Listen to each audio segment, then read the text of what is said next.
Okay, magandang umaga sa inyo mga farmers. Okay, dito tayo sa Banhaw Agriculture. Alam naman natin ngayon na sa sea crisis masyadong mahal yung fuel natin, no? Yung crudo, tsaka yung gasolina. So maraming mga magsasaka na hindi na nila nahahakot, hindi na nila hina-harvest yung mga gulay nila, no? Iniiwan lang nila. So ito ngayon, papakita natin ngayong araw na to kung paano natin ginagawa ng paraan para magamit yung mga tira-tirang gulay at gawin natin siyang pagkain sa hayop o pataba, no? So ito yung mga gulay na natapon. So ang ginagawa natin, binuburo natin siya, no? Binuburo natin. So ang ginagamit natin yung mga gulay, ihanda natin siya. Tapos ito yung pinapakain natin. So ito, hindi ito imported na pagkain, no? Ito yung tinatawag na coconut cake.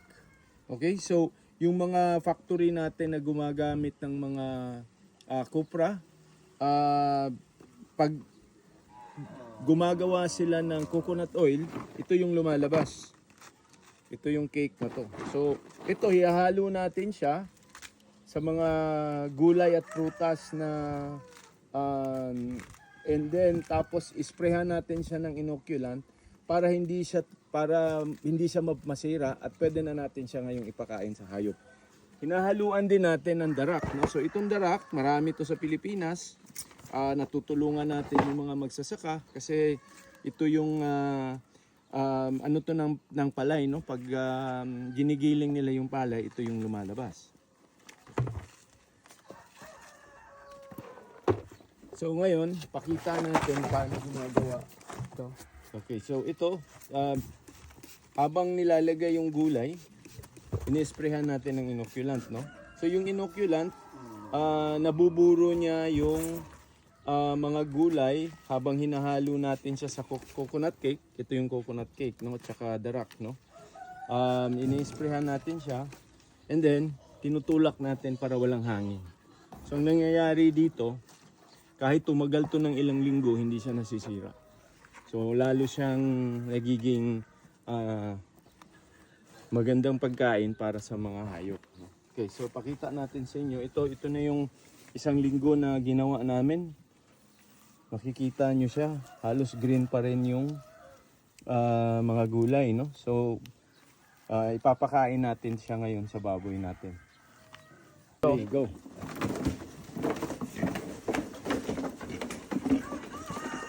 So ayan, no? So pinakain nila ngayon yung mga gulay at mga coconut cake at saka darak.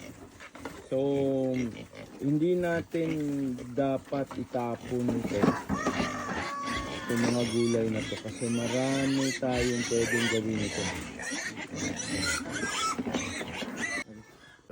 Okay, ngayon, yung ibang gulay naman, dito naman to, para naman to sa manok, no? So yung manok, pwede rin to sa baboy. Pinapakain natin siya sa mga black soldier fly, pag nakita mo, ayan. Tapos itong black soldier fly na to, ito yung ipapakain natin sa manok.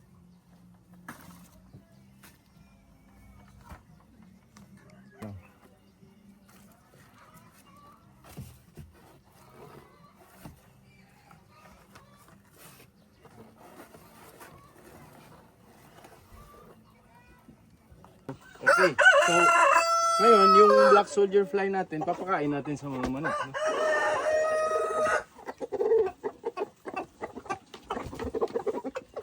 And tapos habang kumakain yan sila, nagdudumi sila dito, nilalagyan natin ngayon ng kusot o pwedeng mga dahon na tuyo, pwedeng yung mga dayami ng palay natin, pwede, no? So yun yung ilalagay natin dito para walang amoy, no? Okay. So ito na.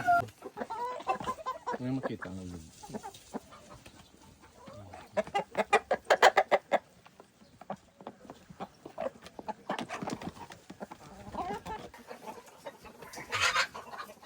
Ayan, ito na yun. So, huwag nating sayangin yung mga gulay na natatapon, no? Marami tayong pwedeng paggagawan yan. So, ngayon, yung pataba naman, dali lang. Dahil umakyat na yung presyo ng abono, halos dumoble na. Dapat gawa natin ng paraan na yung waste natin na tinatapon natin, magiging pataba din siya. So dito, sa sistema na to, habang dinudumihan ng mga manok, yung kusot natin, o pwedeng dahon, pwedeng mga dayami, no? Sa ilalim niyan, ito. Ayan, pataba na yan. Tipid ka na sa organic fertilizer mo para sa mga halaman mo. Yung makukuha natin, no? Hindi na tayo magtatrabaho kasi yung manok na yung nagtatrabaho nito, no? So nakukuha natin yung dumi nila, nagiging organic fertilizer. Pwede na nating i-apply sa palaya natin, sa mga gulay natin. And so yun, kung gusto nyong matuto pa ng mas detalyado nito, write dun sa comments natin sa baba para matulungan namin kayo. Salamat uli. Subscribe para sa mga video pa namin.